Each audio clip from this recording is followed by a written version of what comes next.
नमस्कार दोस्तों। डेट है आज की 18 अप्रैल 2020 और स्वागत है आपका एडिटोरियल डिस्कशन में। आज हमें 3 इश्यूज डिस्कस करने हैं। सबसे पहले हम इकोनॉमिक सिचुएशन को इम्प्रूव करने के लिए आरबीआई के द्वारा जो अनाउंसमेंट्स की गई हैं उनको डिस्कस करेंगे। दूसरे नंबर पर आईएमडी ने जो फोरकास्टिंग की है मानसून सीजन से संबंधित, इस इशू को डिस्कस करेंगे। और तीसरे नंबर पर एंटी डिफेक्शन लॉ के बारे में डिस्कस करेंगे। 2 आर्टिकल्स हमारे कल के बाकी हैं, उनको हम कल यानी संडे को सुबह डिस्कस करेंगे। चलिए डिस्कशन स्टार्ट करते हैं। सबसे पहले इम्पोर्टेंट आर्टिकल आरबीआई की अनाउंसमेंट्स के बारे में है। आप जनरल स्टडी पेपर 3 से इस टॉपिक को रिलेट कर सकते हो। देखो, लॉकडाउन की वजह से अभी हमारे देश की इकोनॉमिक सिचुएशन काफ़ी ज़्यादा ख़राब है। मार्केट में कैश का फ्लो यानी मनी का जो फ्लो है वो रुक गया है, क्योंकि लॉकडाउन की वजह से इकोनॉमिक एक्टिविटीज़ नहीं हो रही हैं। तो आरबीआई ने कल काफ़ी सारी अनाउंसमेंट्स की। इकोनॉमिक सिचुएशन को इम्प्रूव करने के लिए आरबीआई ने एक बड़ी डोज दी है।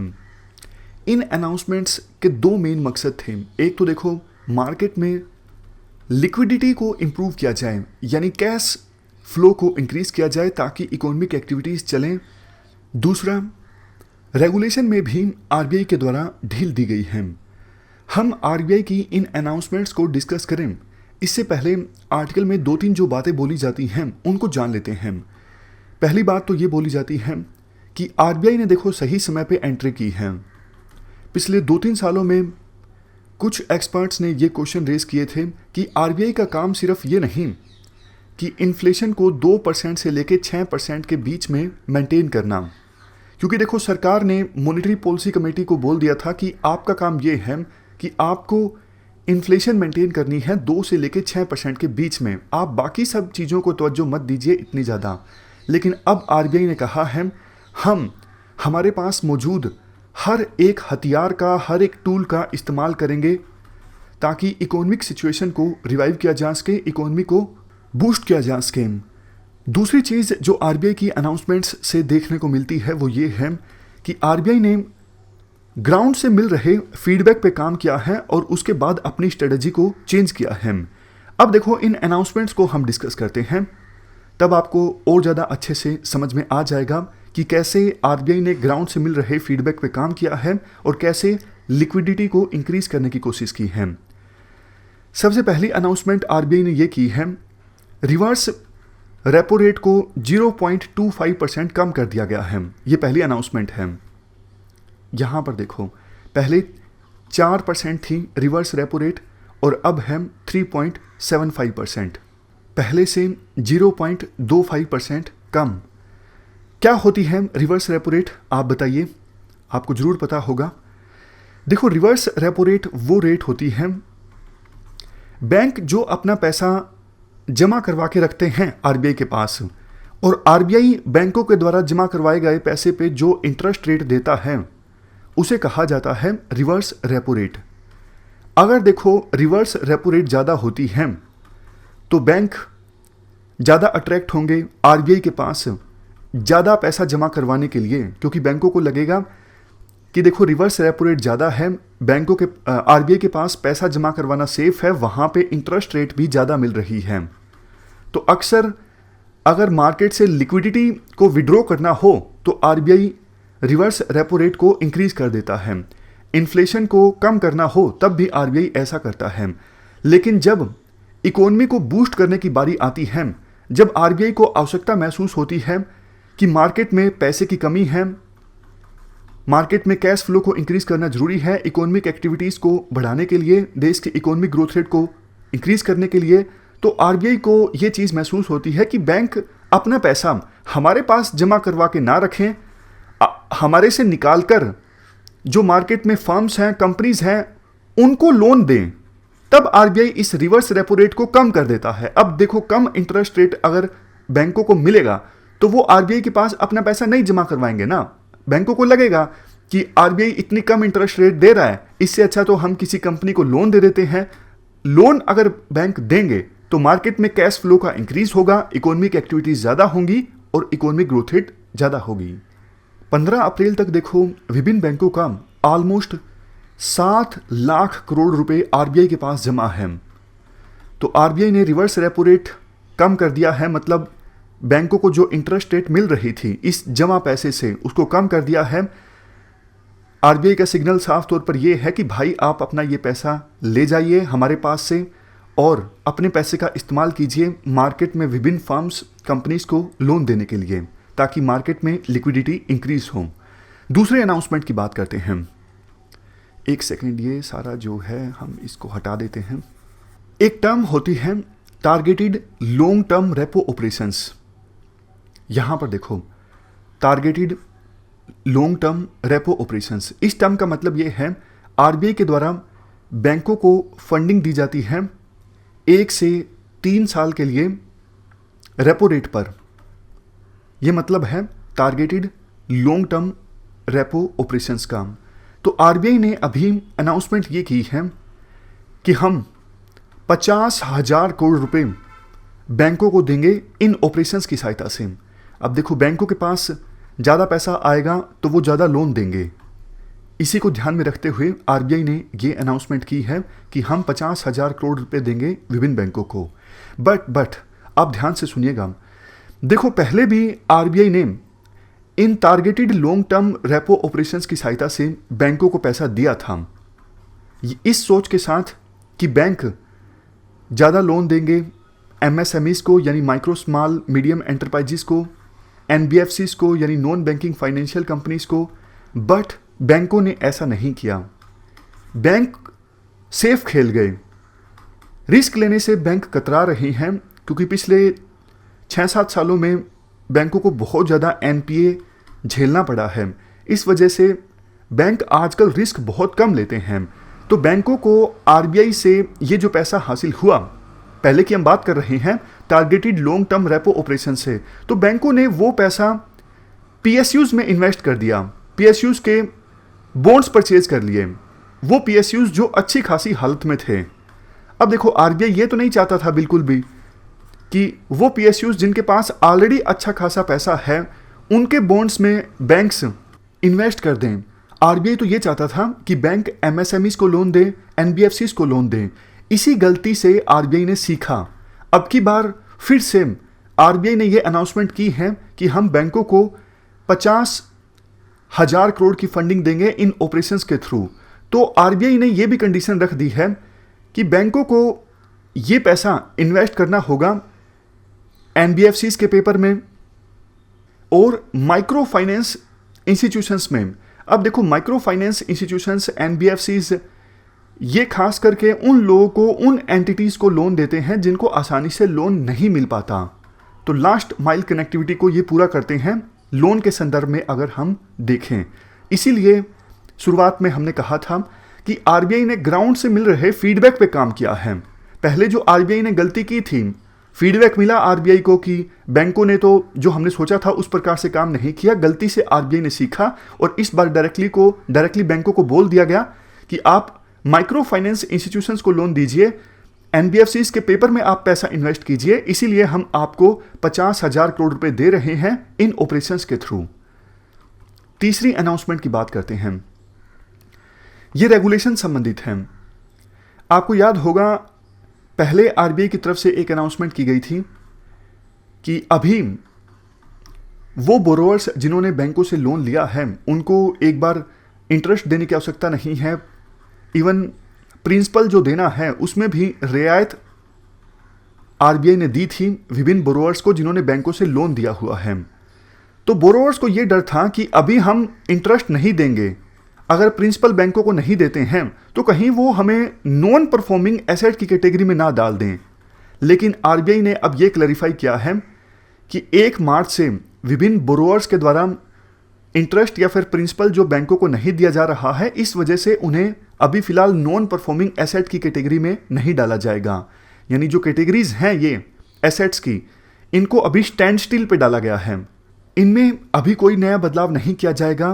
किसी नए बोरोवर को एनपीए की कैटेगरी में फिलहाल नहीं डाला जाएगा। नेक्स्ट अनाउंसमेंट आरबीआई ने यह की है, बैंक जो हैं वो एटलीस्ट सितंबर तक डिविडेंड पे नहीं कर सकते, ताकि बैंकों के पास ज़्यादा पैसा हो बोरोवर्स को लोन देने के लिए। इससे भी लिक्विडिटी जो है मार्केट में इंक्रीज होगी। इसके अलावा दो और मेजर अनाउंसमेंट्स आरबीआई के द्वारा की गई हैं। एक तो देखो, वेज एंड मीन्स एडवांसेस की जो लिमिट है ये पहले 30% हुआ करती थी, अब इसे 60% कर दिया गया है। ये क्या है? काफ़ी बार देखो सरकार रिसिप्ट और पेमेंट में टेम्परेरी मिसमैच फेस करती है। ये वो वाली सिचुएशन होती है जैसे कायदे से इतना पैसा सरकार के पास होना चाहिए था, लेकिन थोड़ा सा पैसा आना लेट हो गया। मतलब जो पैसा सरकार को मिलना था वो आज नहीं मिला, वो 15 दिन बाद मिलेगा, लेकिन खर्चा जो करना था वो तो कर दिया ना, तो टेम्परेरी मिसमैच हो गया। तो ऐसी सिचुएशन में सरकार जो है आरबीआई से पैसा ले सकती है। इसकी लिमिट समय समय पर डिसाइड की जाती है सरकार और आरबीआई के द्वारा मिलके। पहले ये 30% हुआ करती थी, अब ये 60% हो गई है।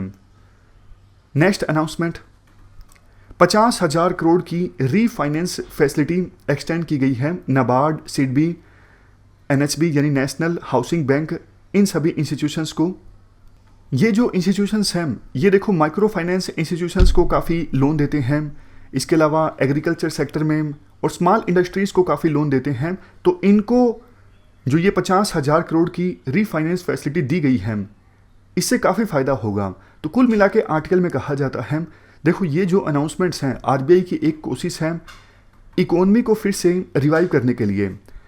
तो आरबीआई ने अपना काम अच्छे से किया है, अब गवर्नमेंट की बारी है इन अनाउंसमेंट्स को सपोर्ट करने के लिए एक अच्छा सा फिस्कल पैकेज अनाउंस किया जाए, जिसमें टैक्स रिलीफ वगैरह ये सब चीज़ें सरकार दे सकती हैं।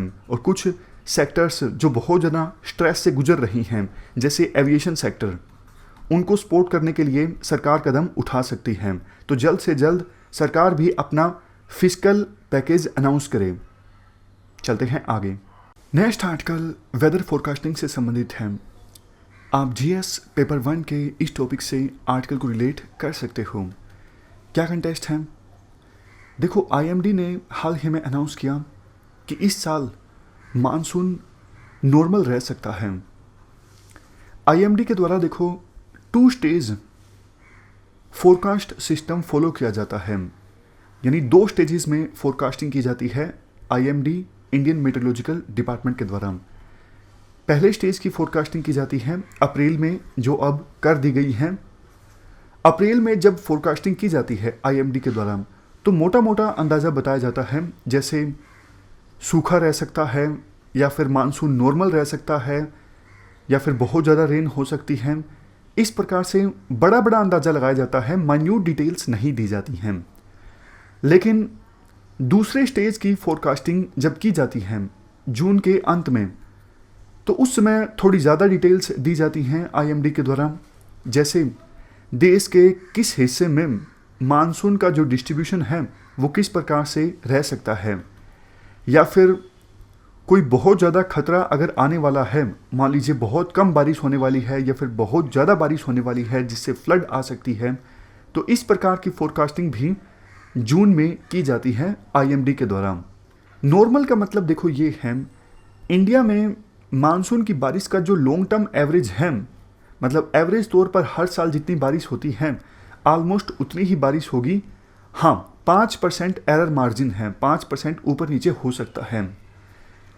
एक्सपीरियंस देखो ये कहता है कि आईएमडी का अप्रैल का जो फोरकास्ट होता है इस पे ज़्यादा रिलाई नहीं किया जा सकता। आप पिछली बार का एग्जांपल लीजिए। पिछली बार आईएमडी ने फोरकास्ट ये किया था कि मानसून नियर नॉर्मल रहेगा, जबकि प्राइवेट फोरकास्टर्स ने ये कहा था कि बारिश मानसून की इस बार एवरेज से कम होगी क्योंकि एल नीनो फेनोमेनन देखने को मिल सकता है। आईएमडी ने जवाब में कहा था, हाँ एल नीनो फेनोमेनन देखने को मिलेगा, ये हमें भी लगता है, लेकिन ये इतना मजबूत नहीं होगा कि मानसून की बारिश को प्रभावित कर सके। थोड़ा सा मानसून की बारिश नॉर्मल से कम हो सकती है लेकिन ज़्यादा कम नहीं होगी, ऐसा आईएमडी ने बोला था। और पिछले साल बारिश हुई कितनी? बारिश देखो एक्सेस में हुई थी। नॉर्मल तो छोड़ो और नॉर्मल से कम तो छोड़ो, बारिश पिछली बार नॉर्मल से काफ़ी ज़्यादा हुई थी। इवन पिछले 25 सालों में इतनी ज़्यादा बारिश कभी भी नहीं हुई।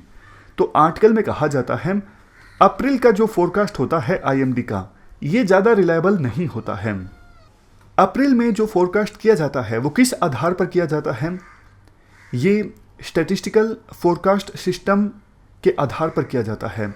31 मार्च से पहले मेट्रोलॉजिकल पैरामीटर्स को रिकॉर्ड किया जाता है, उसके बाद परम्यूटेशंस एंड कॉम्बिनेशंस लगाई जाती हैं, डेटा को मैच किया जाता है आईएमडी के पास पिछले काफ़ी सालों का जो डेटा मौजूद है उससे, और इस आधार पर फोरकास्टिंग की जाती है। बट देखो, ये जो सिस्टम चला आ रहा है ये बहुत पुराना है। ये तब का सिस्टम है जब लैंडलाइन फ़ोन हुआ करता था। आज आपको पता है कम्युनिकेशन में कितनी ज़्यादा एडवांसमेंट आ चुकी है, कनेक्टिवनेस काफ़ी ज़्यादा इंक्रीज़ हो चुकी है, कम्युनिकेशन बहुत ज़्यादा एडवांस और आसान हो गया है, वेदर सिस्टम भी काफ़ी ज़्यादा चेंज हो चुका है। आज क्लाइमेट को ज़्यादा बेहतर ढंग से रिकॉर्ड किया जा सकता है। क्लाइमेट को रिकॉर्ड करने में टेक्नोलॉजिकल एडवांसमेंट काफ़ी ज़्यादा आ चुकी है। नए वेदर वेरिएबल्स को भी रिकॉर्ड किया जा सकता है आसानी से, जैसे साउदर्न इंडियन ओशन में सरफेस टेम्परेचर कितना होगा ये रिमोटली रिकॉर्ड किया जा सकता है। इवन पैसिफिक ओशन से जो रेगुलर अपडेट्स मिलती हैं उनकी भी मैपिंग की जा सकती है। कहने का सिंपल मतलब ये है इन सब एग्जाम्पल से कि वेदर फोरकास्टिंग में पहले के अपेक्षाकृत अभी बहुत ज़्यादा एडवांसमेंट आ चुकी है। लेकिन अप्रैल की फोरकास्टिंग में आईएमडी के द्वारा अभी भी स्टैटिस्टिकल फोरकास्ट सिस्टम का इस्तेमाल किया जाता है। लेकिन एक बात ज़रूर है, 2012 के बाद से आरबीआई के द्वारा डायनामिक वेरिएबल्स को भी कंसिडर किया जाता है। लेकिन फिर भी देखो, ये सब जो चीज़ें हैं इनसे अप्रैल की जो फोरकास्टिंग है वो ज़्यादा अच्छे से नहीं हो पाती। किस प्रकार से आईएमडी डायनामिक मॉडल्स को भी इनकॉर्पोरेट कर रहा है अपने फोरकास्टिंग में, इसके दो एग्जाम्पल्स दिए जाते हैं लास्ट में आर्टिकल में। जैसे देखो, पहले नॉर्म ये था अगर मानसून सीजन में 89 सेंटीमीटर बारिश होती है तो ये नॉर्मल है, बट इसे 1 सेंटीमीटर कम कर दिया गया है। यानी अब के नॉर्म के अनुसार अगर मानसून सीजन में 88 सेंटीमीटर बारिश होती है तो ये नॉर्मल है। सेकंड बदलाव जो किया गया है वो ये किया गया है, कई सारे स्टेट्स में मानसून किस डेट को आएगा उन डेट्स को चेंज कर दिया गया है। अब आईएमडी इस पर भी विचार कर रहा है कि हमारा जो मानसून कैलेंडर है इसे चेंज कर दिया जाए। पिछले ऑलमोस्ट 100 सालों से हम ये मान के चल रहे हैं मानसून जो कैलेंडर है वो जून से लेकर सितंबर तक रहता है, लेकिन ग्लोबल वार्मिंग की वजह से और दूसरे रीजन्स की वजह से अब देखो कई सारे स्टेट्स में मानसून की जो डेट्स हैं वो बदल सी गई हैं, तो इसलिए मानसून कैलेंडर में भी चेंज लाने की आवश्यकता है। ये हमने पूरा आर्टिकल डिस्कस किया आईएमडी की फोरकास्टिंग से संबंधित। चलते हैं आगे। Next article anti defection law से संबंधित है। इससे पहले कि हम एंटी डिफेक्शन लॉ को डिटेल से डिस्कस करें, हम बैकग्राउंड डिस्कस कर लेते हैं। आप जीएस पेपर 2 के इस टॉपिक से आर्टिकल को रिलेट कर सकते हो। मध्य प्रदेश में शिवराज सिंह चौहान एक बार फिर से मुख्यमंत्री बने हैं, लेकिन देखो जब असेंबली इलेक्शंस कंडक्ट हुए थे तो उस समय सबसे ज़्यादा सीट्स हासिल हुई थी कांग्रेस को 114। कांग्रेस पार्टी ने सरकार भी बनाई थी इंडिपेंडेंट्स और बीएसपी एसपी के एमएलएस के साथ मिलकर। बीजेपी को सीट्स हासिल हुई थी 228 में से 109। बीजेपी सरकार नहीं बना सकी थी। लेकिन हुआ क्या, कांग्रेस के 22 एमएलएज बागी हो गए, उन्होंने इस्तीफा दे दिया। अब देखो कांग्रेस के अगर 22 एमएलएज इस्तीफा देंगे तो मध्य प्रदेश विधानसभा की जो इफेक्टिव स्ट्रेंथ है वो कम हो जाएगी, और ऐसी सिचुएशन में बीजेपी के पास सबसे ज़्यादा सीट्स हो जाएंगी, क्योंकि कांग्रेस के 22 एमएलएज ने इस्तीफा दिया तो कांग्रेस के पास सीट्स रह गई 114 माइनस 22 इजिकल टू 92।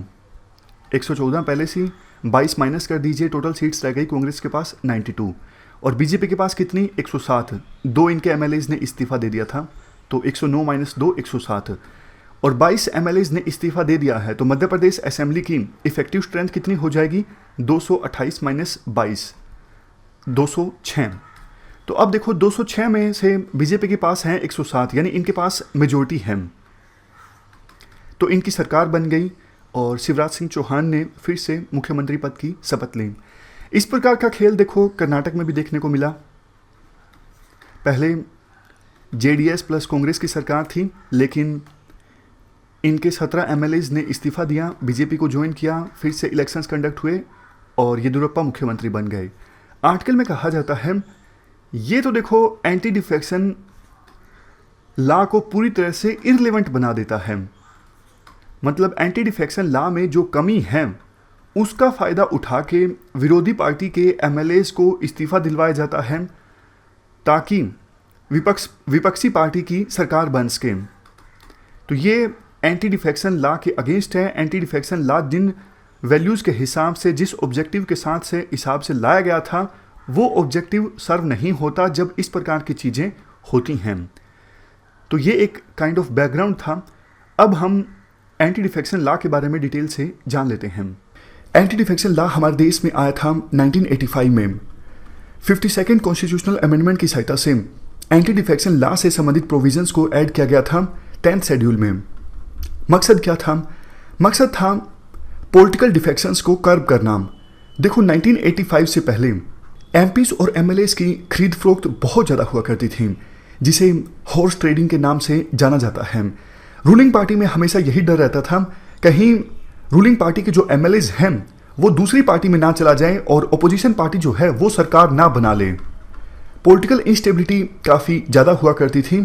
तो इन चीज़ों को कर्ब करने के लिए 1985 में ये कानून आया था एंटी डिफेक्शन लॉ। इस लॉ के अनुसार अगर देखो कोई एमपी, एमएलए या फिर एमएलसी अपनी पार्टी कमांड को फॉलो नहीं करता है, मान लीजिए किसी बिल पे वोटिंग होनी है और उस पॉलिटिकल पार्टी के द्वारा व्हिप जारी कर दी गई है, मतलब एक आदेश दे दिया गया है अपने मेंबर्स को, एमएलएस को या फिर एमपीज को कि आपको इस बिल के पक्ष में वोट देना है या फिर बिल के खिलाफ वोट देना है। अगर देखो कोई एमपी या एमएलए पॉलिटिकल पार्टी के कमांड के खिलाफ जाके काम करता है, व्हिप के खिलाफ जाके काम करता है, तो उस एमपी या एमएलए की मेंबरशिप जो है वो डिस्क्वालीफाई हो जाएगी।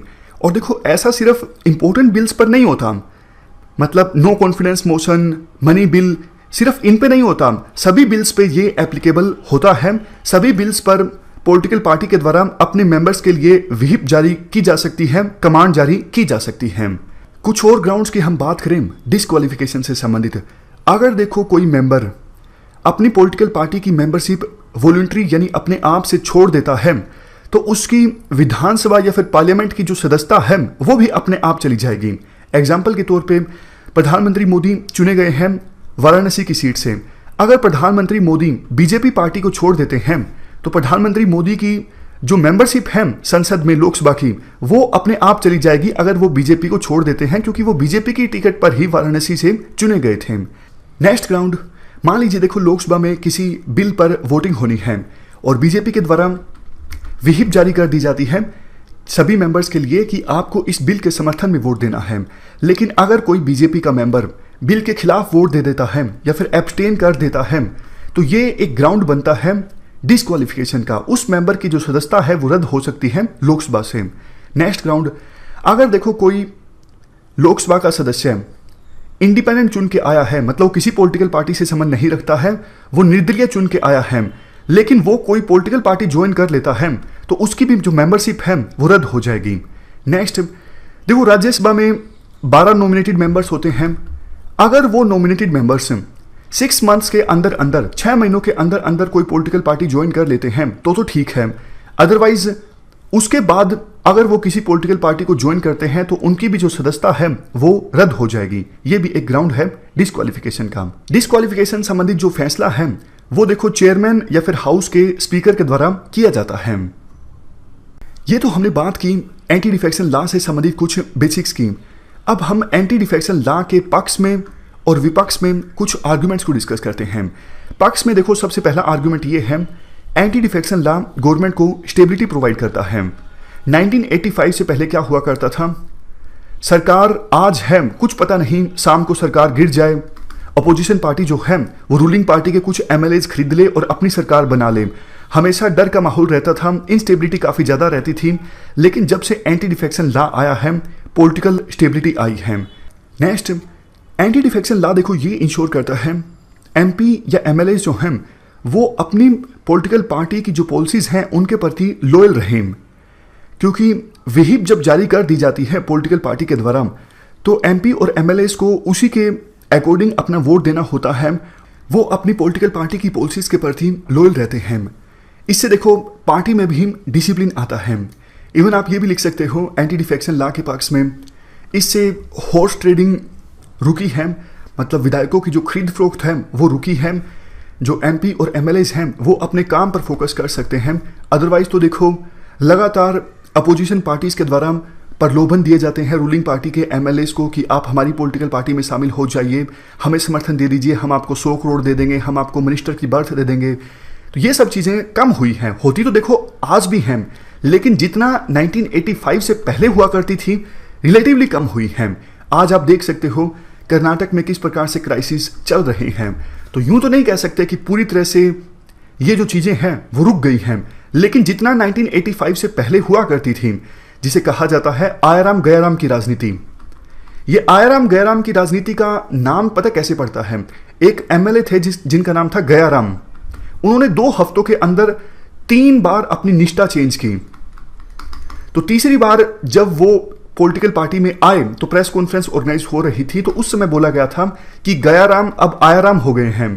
तो नाम पड़ गया था उस समय से कि गयाराम आयाराम की राजनीति। मतलब एमएलए जब अपनी पॉलिटिकल पार्टी को छोड़ के दूसरी पॉलिटिकल पार्टी में जाते हैं, विधायकों की खरीद फरोख्त होती है। अब नेक्स्ट हम बात करते हैं एंटी डिफेक्शन लॉ के खिलाफ कौन से आर्ग्यूमेंट्स दिए जाते हैं। सबसे पहला argument, defection is matter of choice. देखो ये किसी भी एमएलए या एमपी की मर्जी है कि वो किसे सपोर्ट करना चाहेंगे और किसे सपोर्ट नहीं करना चाहेंगे। यूके, ऑस्ट्रेलिया, यूएसए, यहाँ पर पार्लियामेंट्रियन जो हैं वो अपनी पॉलिटिकल पार्टी के खिलाफ भी पोजीशन लेते हैं विभिन्न इश्यूज पर। जैसे मान लीजिए ऑस्ट्रेलिया में किसी बिल पर चर्चा हो रही है, तो उस बिल पर पॉलिटिकल पार्टी का अलग स्टैंड है, लेकिन पॉलिटिकल पार्टी के किसी एमपी का अलग स्टैंड है। ये काफ़ी ज़्यादा कॉमन है, लेकिन इंडिया में ऐसा नहीं हो सकता। इंडिया में जो पॉलिटिकल पार्टी का स्टैंड है सभी मेंबर्स का वही स्टैंड होना होगा। और ये देखो इफेक्टिव डेमोक्रेसी के भी अगेंस्ट है। देखो एमपीज या एमएलएज को जनता ने चुना है अपनी आवाज़ उठाने के लिए, लेकिन एंटी डिफेक्शन लॉ की वजह से एमपीज और एमएलएज को अपनी पॉलिटिकल पार्टी के स्टैंड के हिसाब से ही वोट देना होता है। और आपको भी पता है हमारे देश में विभिन्न पॉलिटिकल पार्टीज में जो पावर होती है, डिसीजन लेने की क्षमता होती है, वो कुछ ही लोगों के पास कॉन्सेंट्रेटेड होती है। जैसे बीजेपी की बात करें तो प्रधानमंत्री मोदी, फिलहाल अमित शाह, कांग्रेस की बात करें तो गांधी परिवार, यही लोग डिसाइड करते हैं कौन सा बिल आएगा, कौन सा बिल नहीं आएगा। और जो बिल आता है सभी एमपीज और एमएलएज को उसी के हिसाब से अपना वोट देना होता है। तो सोच के देखिए, क्या ये चीज़ पार्लियामेंट्री डेमोक्रेसी के अगेंस्ट नहीं है? बिल्कुल है। ये चीज़ पार्लियामेंट्री डेमोक्रेसी के अगेंस्ट है, एमपीज और एमएलएज के फ्रीडम ऑफ चॉइस के राइट के भी अगेंस्ट है। और इससे भी ज़्यादा देखो, जैसा हमने डिस्कस किया, डिस्क्वालिफिकेशन संबंधी जो फैसला है वो चेयरमैन के द्वारा लिया जाता है या फिर स्पीकर के द्वारा किया जाता है। और स्पीकर और चेयरमैन बहुत बार उनका जो रोल होता है वो पक्षपाती होता है। वो अपनी पार्टी के हिसाब से ही एक्ट करते हैं। जैसे कर्नाटक में जो पॉलिटिकल क्राइसिस चल रहे हैं, इन पॉलिटिकल क्राइसिस में जो स्पीकर का रोल है वो संदेह के घेरे में है। और भी बहुत बार आपने देखा होगा, हमने एक आर्टिकल भी डिस्कस किया था, स्पीकर किस प्रकार से अपनी पावर्स का मिसयूज करते हैं। डिस्क्वालिफिकेशन संबंधी जो पिटीशंस हैं बहुत बार 3-4 साल तक पेंडिंग रहती हैं और इतने में अगले इलेक्शंस आ जाते हैं। नेक्स्ट बात ये बोली जाती है, देखो एमपीज और एमएलएज का काम ये है पब्लिक इंटरेस्ट में एक्ट करना, ना कि अपनी पॉलिटिकल पार्टी के हिसाब से एक्ट करना। अभी तो फिलहाल एंटी डिफेक्शन लॉ की वजह से, जैसा हमने डिस्कस किया, पार्टी लीडरशिप को ब्लाइंडली फॉलो करना पड़ता है एमपीज को और एमएलएज को, और इससे पार्लियामेंट्री डेमोक्रेसी में जो चेक्स एंड बैलेंसेस हैं वो देखो कमजोर होते हैं। मैं आपको एग्जांपल की सहायता से बताता हूं। मान लीजिए एंटी डिफेक्शन लॉ ना हो तो देखो अभी फिलहाल पार्लियामेंट में, लोकसभा में कोई बिल लेके आएगी बीजेपी, तो अपने एमपी से चर्चा करके लेके आएगी, क्योंकि एंटी डिफेक्शन लॉ नहीं है। एमपीज जो हैं वो पक्ष में भी वोट दे सकते हैं, विपक्ष में भी वोट दे सकते हैं। तो बीजेपी पहले से अपने एमपीज के साथ चर्चा करके लेके आएगी, कहीं बाद में एम्बेरसमेंट ना हो, ऐसा ना हो मेजोरिटी होने के बावजूद बिल पास ना हो पार्लियामेंट में। लेकिन अब तो बीजेपी को पता है एंटी डिफेक्शन लॉ है, तो उनके द्वारा तो सिर्फ एक काम किया जाता है, किसी बिल पर वोटिंग से पहले व्हीप जारी कर दी जाती है। उनको पता है व्हीप जारी होने के बाद मेंबर्स को इसी के अनुसार अपना वोट देना होगा, उनके पास चॉइस ही नहीं है। तो फिर क्यों बीजेपी पार्टी जो है वो चर्चा करेगी अपने एमपी से बिल को लाने से पहले? समझ गए? कहने का मतलब ये है, एंटी डिफेक्शन लॉ ना हो तो कोई भी पार्टी ज्यादा चर्चा करेगी, इंट्रा पार्टी डेमोक्रेसी है और ज्यादा प्रमोट होगी, क्योंकि उनको पता है मेंबर्स का कोई भरोसा नहीं, वो किसी भी तरफ वोट दे सकते हैं, इसलिए वो ज्यादा सजग रहेंगे उनकी राय लेने के लिए कोई भी बिल लाने से पहले। सबसे लास्ट आर्ग्यूमेंट देखो ये है, एंटी डिफेक्शन लॉ की वजह से एमपीज, एमएलएज और जनता के बीच में जो लिंक है वो कमजोर होता है। तो ये सारे आर्ग्यूमेंट्स हमने डिस्कस किए एंटी डिफेक्शन लॉ के अगेंस्ट। अब कुछ कमेटीज की रिपोर्ट्स के बारे में जान लेते हैं।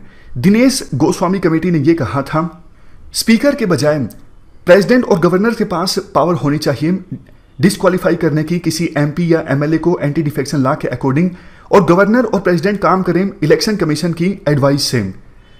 अगर ऐसा होता है तो इफेक्टिव इंप्लीमेंटेशन होगा एंटी डिफेक्शन लॉ का और स्पीकर अपनी पावर्स का मिसयूज नहीं कर सकेंगे। लॉ कमीशन 170वीं रिपोर्ट 1999 में आई थी। इस रिपोर्ट में यह कहा गया था, अगर देखो पॉलिटिकल पार्टीज के बीच चुनाव से पहले अलायंस हो जाता है तो उस अलायंस को एक पॉलिटिकल पार्टी माना जाए एंटी डिफेक्शन लॉ के अकॉर्डिंग। नेक्स्ट, पॉलिटिकल पार्टीज को व्हिप देखो सिर्फ इंपॉर्टेंट इश्यूज पर जारी करनी चाहिए। अगर देखो मनी बिल आया है कोई, या फिर नो कॉन्फिडेंस मोशन आया है, अगर सरकार उस टेस्ट में पास नहीं होती है तो सरकार गिर जाएगी। इन इंपॉर्टेंट इश्यूज पर तो व्हिप जारी किया जाए, यानी अपने मेंबर्स को फोर्स किया जाए कि आप सरकार के पक्ष में ही वोट दोगे।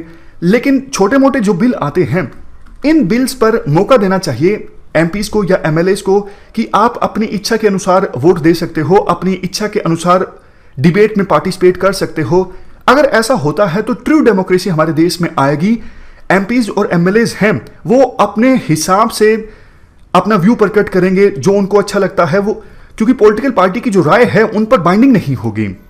नेक्स्ट, इलेक्शन कमीशन ने भी यही कहा था, एंटी डिफेक्शन लॉ से संबंधित जो केसेस हैं उनका फैसला प्रेसिडेंट और गवर्नर के द्वारा करना चाहिए इलेक्शन कमीशन की एडवाइस से, और इलेक्शन कमीशन की जो एडवाइस है बाइंडिंग होनी चाहिए प्रेसिडेंट पर और गवर्नर पर।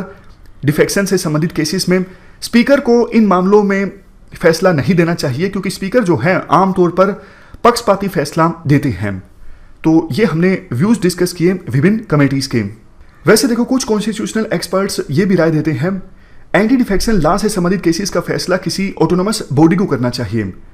सुप्रीम कोर्ट ने 1992 के किहोतो होलोहान वर्सेस जाइक्लू केस में कहा था कि पॉलिटिकल पार्टीज को व्हिप जारी करनी चाहिए, यानी अपने मेंबर्स को डायरेक्शंस देनी चाहिए सिर्फ और सिर्फ इंपॉर्टेंट केसेस पर। जो छोटे मोटे बिल होते हैं उनको लेके पॉलिटिकल पार्टीज को व्हिप नहीं जारी करनी चाहिए मेंबर्स के लिए, ताकि मेंबर्स जो हैं यानी एमपीज और एमएलएज जो हैं अपनी डिसेंट जाहिर कर सकें और डिबेट में अपना रियल व्यू प्रकट कर सकें। उनको ये डर ना हो कि अगर वो इस प्रकार का व्यू देते हैं तो उनकी मेंबरशिप चली जाएगी। ये तो देखो गलत है, क्योंकि अगर कोई एमपी या एमएलए अपना रियल व्यू प्रकट नहीं कर पाता है तो इसका मतलब तो ये है ना, उन लोगों की भावनाओं के अगेंस्ट है जिन लोगों ने उस एमपी या एमएलए को चुना था। तो ये पूरा आर्टिकल हमने डिस्कस किया एंटी डिफेक्शन लॉ से संबंधित। क्वेश्चन देख लीजिए जो आपको अटेम्प्ट करना है। Anti defection law curtail the freedom of independence of MPs and MLAs. Anti defection law जो है वो एमपीज और एमएलएज की फ्रीडम को कर्टेल करता है, कम करता है। आपको इस स्टेटमेंट को क्रिटिकली एनालाइज करना है 250 वर्ड्स में। तो ये हमने पूरा आर्टिकल डिस्कस किया एंटी डिफेक्शन लॉ से संबंधित। हमारी आज की इस डिस्कशन में इतना ही है। 3 इश्यूज आज हमने डिस्कस किए। Thank you very much for discussion.